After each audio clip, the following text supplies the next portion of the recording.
So police ಠಾಣೆಯಲ್ಲಿ ನಡೀತಕ್ಕಂಥ ಅಕ್ರಮ ಅನ್ಯಾಯಗಳ ಬಗ್ಗೆ ಏನಾದ್ರು ಗಮನಕ್ಕೆ ಬಂದಾಗ ಅವ್ರು ಮೊದಲೇ ನೆನೆಸ್ಕೊಳ್ಳೋದು ನಾನು.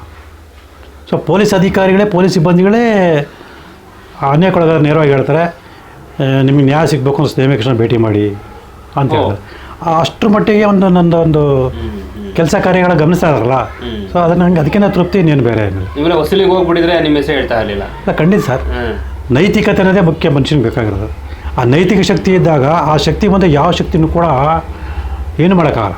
ಸೊ ಒಂದು ಕಾಲದಲ್ಲಿ ಇಡೀ ಪೊಲೀಸ್ ಇಲಾಖೆ ನನ್ನನ್ನು ಮುಗಿಸೋದಕ್ಕೆ ಪ್ರಯತ್ನ ಪಡ್ತಿದ್ರು. ನಾನು ಪೊಲೀಸ್ ವಿರೋಧಿ, ಸೊ ಪೊಲೀಸರಿಗೆ ತುಂಬ ತೊಂದರೆ ಕೊಡ್ತಾನೆ ಹಾಗೆ ಅಂತೇಳಿ. ಆದರೆ ಈಗ ಗೊತ್ತಾಗಿದೆ ನೇಮಕೇಶನ ಯಾರು ವಿರೋಧಿನಲ್ಲ, ಸೊ ಅನ್ಯಾಯದ ವಿರೋಧಿ. ಸೊ ಯಾರು ಅನ್ಯಾಯ ಕೊಡೋದಾದ್ರೂ ಅವ್ರಿಗೆ ನ್ಯಾಯ ಕೊಡಿಸ್ತಾರೆ ಅಂತ ಗೊತ್ತಾಗಿರೋದ್ರಿಂದ ಸೊ ಪೊಲೀಸರೇ ಅವ್ರಿಗಾದ ಅನ್ಯಾಯಕ್ಕೆ ನ್ಯಾಯ ಪಡೆಯೋದಕ್ಕೋಸ್ಕರ ನನ್ನ ಹತ್ರ ಬರ್ತಾರೆ.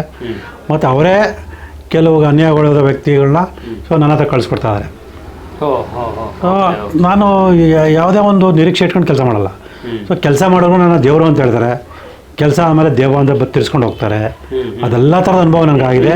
ಸೊ ನಾನು ಹೊಗಳಿದಾಗ ಮೇಲೆ ಹೋಗಲ್ಲ, ತೆಗೆದಾಗ ಕೆಳಗೆ ಹೋಗಲ್ಲ. ಸೊ ಎಲ್ಲ ಸಂದರ್ಭಗಳು ಕೂಡ ನಾನು ಒಂದೇ ರೀತಿ ಇದ್ದೀನಿ. ಅದೇ ನನಗೊಂದು ಶಕ್ತಿಯಾಗಿದೆ, ದೇವರ ಕೊಟ್ಟಿರ್ತಕ್ಕಂಥ ಶಕ್ತಿ ಅದು. ಸೊ ನನಗೆ ಸಮಾಜದಲ್ಲಿ ಸುಧಾರಣೆ ಆಗಬೇಕು ಅನ್ನೋದಷ್ಟೇ ಹೊರತು ಸೊ ನಾನು ಬೇರೆ ಯಾವ ಉದ್ದೇಶ ಇಟ್ಕೊಂಡು ಕೆಲಸ ಮಾಡ್ತಿಲ್ಲ.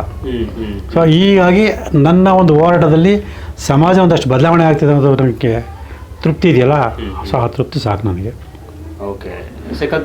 ದುಡ್ಡೆಲ್ಲ ಮಾಡ್ಕೊಂಡ್ರೆ ಯಾವ ದುಡ್ಡು ಇಲ್ಲ ಸರ್. ಸೊ ಎಲ್ಲರೂ ಹೇಳ್ತಾರೆ, ನಾನು ಅವ್ರಿಗೆ ಹೇಳ್ತೀನಿ ಬಂದು ನೀವೇ ಎಣಿಸಿ ಅಂತ ಹೇಳ್ತೀನಿ. ಯಾರು ಬಂದು ಎಣಿಸ್ತಲ್ಲ. ನಾವು ಕೆಲಸಕ್ಕೆ ಮಾಡಿದಾಗ ಅವ್ರು ಖುಷಿಯಿಂದ ಕೊಡ್ತಾರೆ, ಖುಷಿಯಿಂದ ಸಿಗ್ಬೋದು. ಇಲ್ಲಿದೆಯಲ್ಲ ದಾಖಲೆಗಳು, ಅವ್ರ ದಾಖಲೆಗಳು ನೋಡಿ ಅದ್ರ ಓಡಾಡ್ತಾರೆ ಅಷ್ಟೇ.